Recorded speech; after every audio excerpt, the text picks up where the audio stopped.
Hello Virgo, I am here with your March 2021 Tarot using the Royal Gilded Tarot.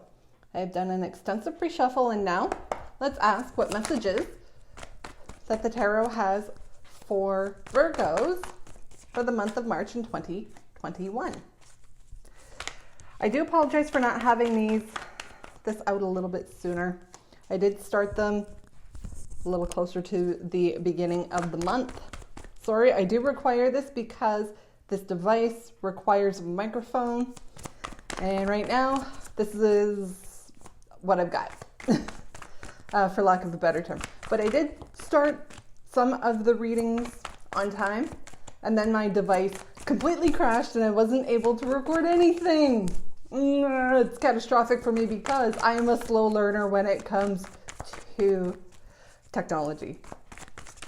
Any new device, whether it be tablet, camera, phone, computer, laptop, it's a slow process. I got to figure things out basically through trial and error.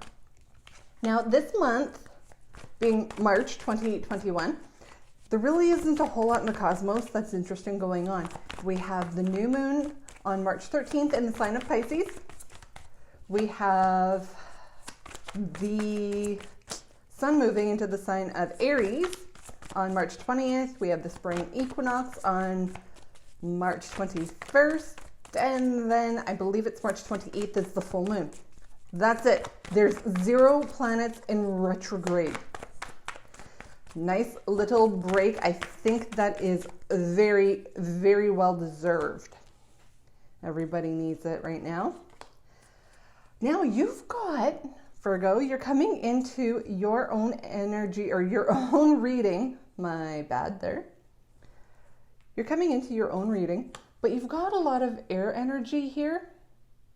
And really the only thing you don't have is the wands. You don't have a lot of that fiery energy, which is okay because you're not a fiery sign. You are earth energy and you like to move at your own pace, which is fine. And that's where we will pick up the body of the reading. But we need to talk about this card that came from the bottom of the deck, which is the energy kind of influencing what's going on in the background. What is influencing everything else going on? Ties in perfectly though. And I love it when the cards do this because I can't make it up. We start with the background energy, the 7 of Swords. It is sneaky energy. It's underhanded. It is devious. This is usually the Thief card. Now, as you notice, this particular card right here has got a fox. And the fox in most tarot imagery is that of being shady characteristics. They're not desirable. Sly, trying to pull a fast one on you. It's really energy that also is playing out in your mind. So whether you are really caught up about something that has happened or you're worried because this is air energy and it is caught up in your mind, you're worried about maybe somebody trying to pull the wool over your eyes or pull a fast one on you.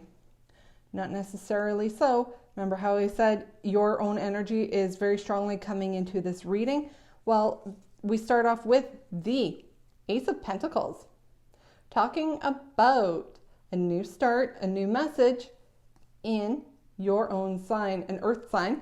Pentacles are earth energy, and it is money, employment, contracts, all things that are tangible. Aces are the beginning of a deck. So that's why they're a new start. I'm really picking up strongly that this is going to be becoming a little more known to you around the new moon on March 13th. What this new start is starting to shape up into what it looks like. You may even be receiving a message or a heads up in regards to what this is. Now, this is something that you've been working at. You've been really loyal to your cause in this new start. Why? because we have the King of Pentacles, more earth energy. And as you can see, it's very green, it's very lush. Pentacles talks again about money. You're green. The King of Pentacles is loyal, committed, wealthy, very good at business. Not ruthless like the King of Wands, but very patient, very hardworking, successful. Here's another ace for you. This one is in the sign of, or water signs, I should be corrected. Ace of Cups, things that you feel that is making your cup overflow. I'm not necessarily picking up on this is a love situation, but this has more to do with that Ace of Pentacles situation, because the goldfish, they also indicate success and wealth. And I'm really drawn to the goldfish in the card, not necessarily the cup aspect being love, like a new offer of love. This is something that is really going to be filling up your cups, but it could also be filling up your coffers, meaning filling up your bank account. So this new start, there's a lot of new starts coming for you. Even though you're working through some what's feeling like shady energy, it's just what's in your mind. We have more energy, air energy coming up with the 10 of Swords. Now 10s are the end of the cycle. Aces are the beginning, 10s are the end. 10 of Swords is the end of a painful cycle. And I'm going to really move quickly into the next card because these two are tied together. We have the 5 of Swords, talking about picking up what is yours, what is left after a battle. And I do believe that this undercurrent bottom of the deck energy is playing out together with the 10 of Swords and the 5 of Swords. Why? Because this is what is going on in your mind. It's playing out what is in your mind.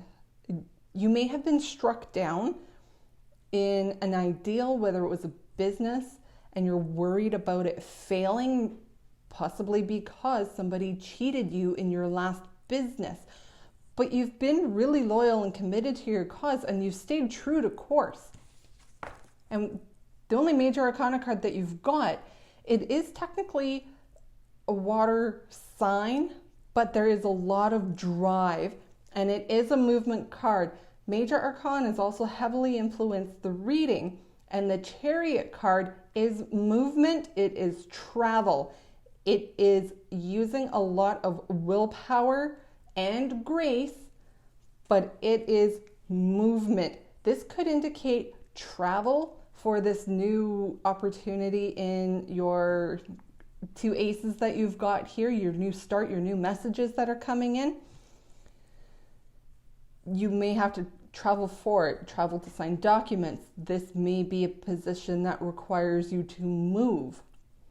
This is a movement card, but it is also a card of progress. You have used a lot of willpower and grace to get here, to get through this shady situation. It's over, it's done. It's time to take what is yours, turn it into gold. And this is going to fill up your cups. This is having you feeling successful, and you're feeling like that king on his throne. Even if you are female or identify as female, you're still feeling like you own that throne, and you do. This is coming through for you in March. Start looking for the signs. I'm really picking up heavily on the new moon, partly because the Chariot card, water energy, the moon is also related to the sign of Cancer. We've got the moons, the water imagery, and the gold. This new moon in Pisces is also about manifesting your dreams. So again, you've been working on this, you've been manifesting, praying, whatever it is that you do, you've really been working on it really hard for a long time, and now things are starting to really be set into motion. And I'm going to leave it here with you for the month of March, Leo, or Virgos. I'm sorry, I just finished Leos. There must be a Leo watching this right now. And if you like this reading, please give it a thumbs up or subscribe or both. I'll take both. And don't forget to hit that notification bell, because you never know when I'm going to pop on, maybe around the new moon, maybe on St. Patrick's Day, maybe on the spring equinox. You never know when I'm going to pop on with something new. And if you don't have your notifications on or you're not subscribed, you're not going to see it. So with that, Virgos, I'm going to leave it here and talk to you soon.